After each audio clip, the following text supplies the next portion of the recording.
അസ്സലാമു അലൈക്കും വറഹ്മത്തുള്ളാഹി വബറകാതുഹു.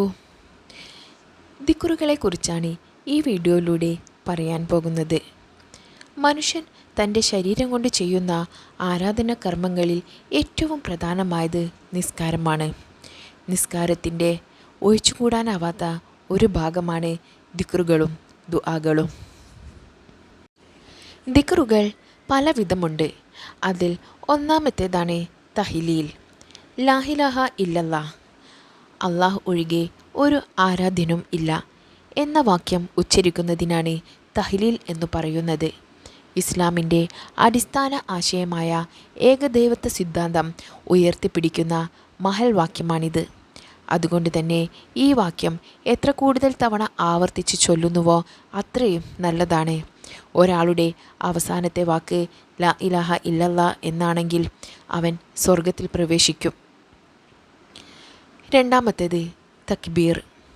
അള്ളാഹുവിൻ്റെ മഹത്വം പ്രകീർത്തിക്കുന്നതിനാണ് തക്ബീർ എന്ന് പറയുന്നത്. അള്ളാഹു അക്ബർ, അള്ളാഹു ഏറ്റവും വലിയവനാണ് എന്ന വാക്യം ആവർത്തിച്ചാവർത്തിച്ച് ഉച്ചരിക്കുന്നതിന് വലിയ പുണ്യവും പ്രതിഫലവുമുണ്ട്. അള്ളാഹുവാണ് അത്യുന്നതൻ, അവനേക്കാൾ ഉന്നതനായി ആരും തന്നെയില്ല. അതിനാൽ അവനെ മാത്രമേ ഞാൻ ഭയപ്പെടുകയുള്ളൂ. അവൻ്റെ ഏതാജ്ഞയും ഞാൻ ശിരസാവഹിക്കും. ഇതൊക്കെയാണ് കൊച്ചുവാക്യത്തിൻ്റെ താല്പര്യം. മൂന്നാമത്തേത് തസ്ബീഹ്. അള്ളാഹുവിൻ്റെ പരിശുദ്ധിയെ വാഴ്ത്തി പറയുകയെന്നാണ് തസ്ബീഹ് എന്ന പദത്തിൻ്റെ അർത്ഥം.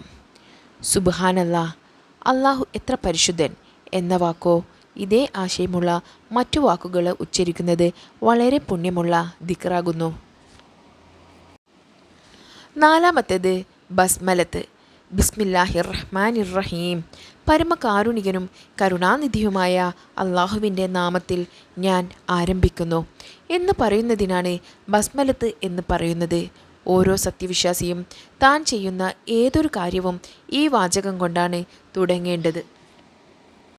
ബിസ്മില്ല കൊണ്ട് തുടങ്ങാത്ത ഏതൊരു കാര്യവും ബറക്കത്തില്ലാത്തതാണെന്ന് നബി സല്ലല്ലാഹു അലൈഹി വസല്ലമ പ്രസ്താവിച്ചിരിക്കുന്നു.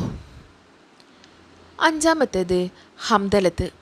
അള്ളാഹുവിനെ സ്തുതിക്കുക എന്നാണ് ഈ പദത്തിന് അർത്ഥം.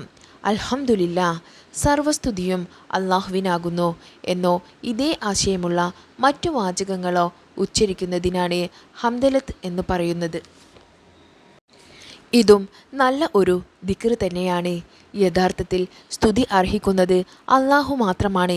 ആരെന്തു നല്ല കർമ്മങ്ങൾ ചെയ്താലും അവരുടെയെല്ലാം ക്രെഡിറ്റ് അള്ളാഹുവിനുള്ളതാണ്. എന്തുകൊണ്ടെന്നാൽ എല്ലാ വസ്തുക്കളെയും സൃഷ്ടിക്കുകയും സംരക്ഷിക്കുകയും ചെയ്യുന്നത് അള്ളാഹുവാണ്. നല്ല കാര്യങ്ങൾ ചെയ്യാനുള്ള മനസ്സും ഇച്ഛയും സന്ദർഭവും ഉണ്ടാക്കിത്തരുന്നതും അള്ളാഹു തന്നെ. അതിനാൽ എല്ലാ സ്തുതിയും അള്ളാഹുവിനാകുന്നു എന്നത് ഒരു വസ്തുതയാണ്. ഹംദലത്ത് പുണ്യം ലഭിക്കുന്ന ഒരു ദിക്റാകുന്നു. നബി സല്ലല്ലാഹു അലൈഹി വസല്ലമ അള്ളാഹുവിനെ സ്തുതിച്ചുകൊണ്ടാണ് തൻ്റെ പ്രസംഗങ്ങൾ ആരംഭിച്ചിരുന്നത്.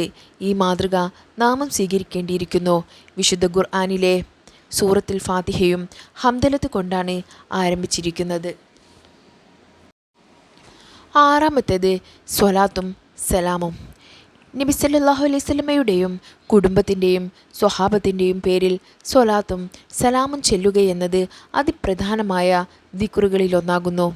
നബി തിരുമേനിയുടെ പേര് പറയുകയോ കേൾക്കുകയോ ചെയ്യുമ്പോൾ നബി സല്ലല്ലാഹു അലൈഹി വസല്ലമയുടെ പേരിൽ സ്വലാത്തും സലാമും ചെല്ലേണ്ടത് ഓരോ സത്യവിശ്വാസിയുടെയും ബാധ്യതയാണ്. നബി സല്ലല്ലാഹു അലൈഹി വസല്ലമയോട് നമുക്കുള്ള ആദർശബന്ധവും സ്നേഹവും കടപ്പാടും എല്ലാമാണ് ഇത് പ്രകടിപ്പിക്കുന്നത്. വിശുദ്ധ ഖുർആൻ പറയുന്നു, തീർച്ചയായും അള്ളാഹുവും അവൻ്റെ മലക്കുകളും നബിയുടെ മേൽ സ്വലാത്ത് ചൊല്ലുന്നു. സത്യവിശ്വാസികളെ, നിങ്ങളും നബിയുടെ മേൽ സ്വലാത്തും സലാമും ചെല്ലുക. അള്ളാഹു നബിയുടെ മേൽ സ്വലാത്ത് ചൊല്ലുന്നു എന്ന് പറഞ്ഞതുകൊണ്ട് ഉദ്ദേശിക്കപ്പെടുന്നത് അള്ളാഹു നബി സല്ലല്ലാഹു അലൈഹി വസല്ലമക്ക് അനുഗ്രഹങ്ങളും രക്ഷയും ചൊരിഞ്ഞു കൊടുക്കുന്നു എന്നാണ്. മലക്കുകൾ സ്വലാത്തും സലാമും ചൊല്ലുന്നു എന്ന് പറഞ്ഞതിൻ്റെ അർത്ഥം നബി സല്ലല്ലാഹു അലൈഹി വസല്ലമയുടെ മേൽ അനുഗ്രഹങ്ങളും രക്ഷയും ഉണ്ടാകാൻ വേണ്ടി അള്ളാഹുവോട് പ്രാർത്ഥിക്കുന്നു എന്നാണ്.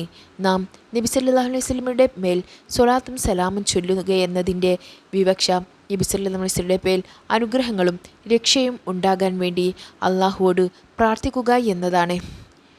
നബി സല്ലല്ലാഹു അലൈഹി വസല്ലമ ഒരിക്കൽ പറഞ്ഞു, ഒരാളുടെ അടുത്തു വെച്ച് എൻ്റെ പേര് ഉച്ചരിക്കപ്പെടുകയും അവൻ എൻ്റെ പേരിൽ സ്വലാത്ത് ചൊല്ലാതിരിക്കുകയും ചെയ്താൽ പരലോകത്ത് ഞാനും അവനും തമ്മിൽ ഒരു ബന്ധവും ഉണ്ടാവുകയില്ല. സ്വലാത്തും സലാമും ചൊല്ലുന്നതിൻ്റെ വർദ്ധിച്ച പ്രാധാന്യം ഇതിൽ നിന്നും വ്യക്തമാകുന്നതാണ്.